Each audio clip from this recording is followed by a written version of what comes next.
chance to share with you some of the things that we've been working on and thinking about in the United States. And I really resonated when Roland said that MS is my enemy. Well, one of the things we've all learned is that information and communication is power against that. And so what we want to talk about are some things that we've been doing mostly online, which is really how do we use high tech to be high touch? How do we use that to keep ourselves connected to our worlds, our lives, and move forward when we're living with MS? So we've had a website up for a long time, and we've dumped a ton of stuff on it. It is over 6,000 pages deep, and it has chat rooms on it, and it has different places you can communicate, you can talk, and you can learn things. And we really have just been doing that without a lot of thought to it. And so I'm going to try and move my PowerPoint forward. There's a sticky here somewhere. Right. So we were on the road to somewhere, but we weren't quite sure where we were going with all of this. So what did we know? So we took a look in 2006, and really all we knew is that we had 21 million different visits on our website, and that people had given us $21 million in contributions that way. Now, in today's exchange in euros, that's about $12, but we had a lot going on. But without a goal, it's hard to score. We really needed to think and ask ourselves some hard questions about what people with MS really wanted. Who are those 21 million people coming to visit? What is it that they're looking for? And how can we make it better for them? So we set up to do our homework. And we embarked on 3 studies. We wanted to understand about MS coping archetypes. In other words, people with MS are going to deal with it differently, and they're going to want information differently and at different times and in different ways. Some people are going to want something short, some people are going to want something long. We needed to understand how that all worked. We needed to know more about people coming to our website. And finally, we wanted a broader understanding of how important is technology in MS? How important is it being online in the web? And how does that resource really play out in people's lives? And are there challenges around that in people being on and being connected?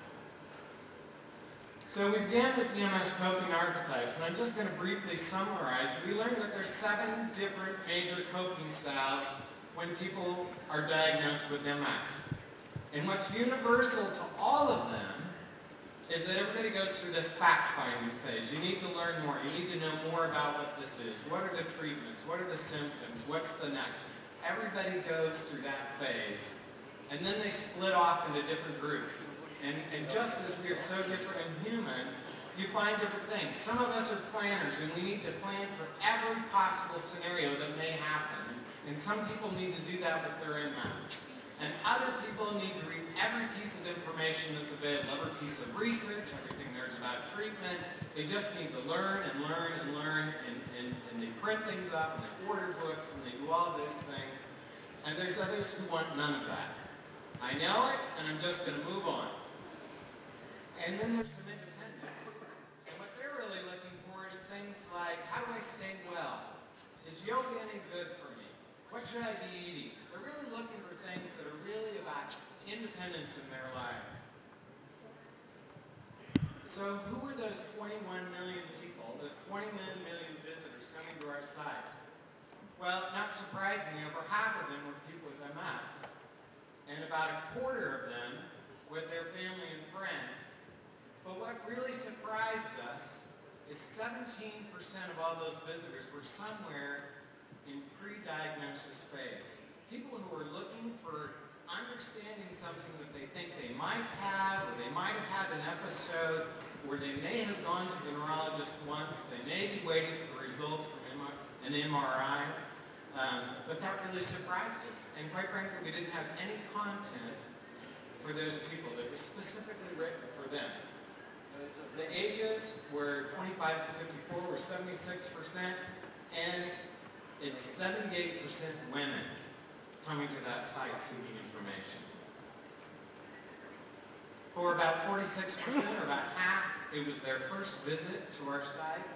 And then we learned that 28% of those people are coming weekly to our site for updates on information. So they are really coming back. So is there something new to learn?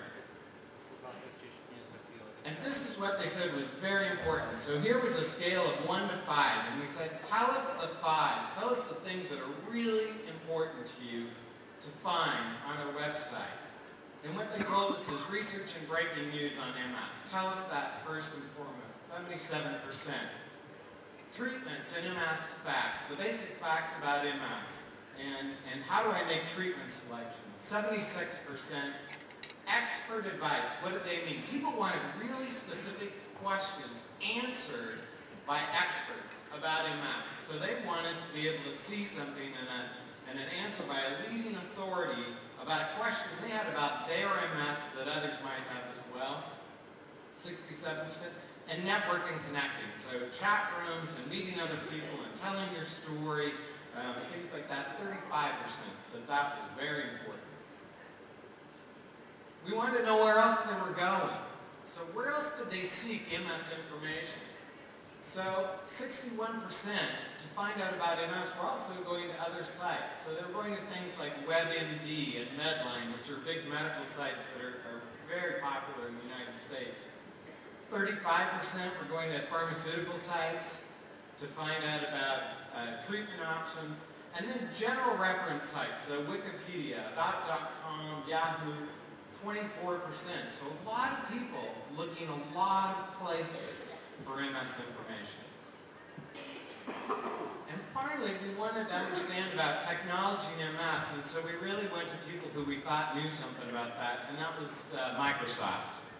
And we asked them to partner with us, and Bear Healthcare was also very interested about this, so we formed a business collaborative to really look at technology and MS and the role it plays. And the first part of this, it's sort of a 3-part plan. Part 1 was to really understand how technology, the role it plays in people's lives, how important is it, what are the challenges.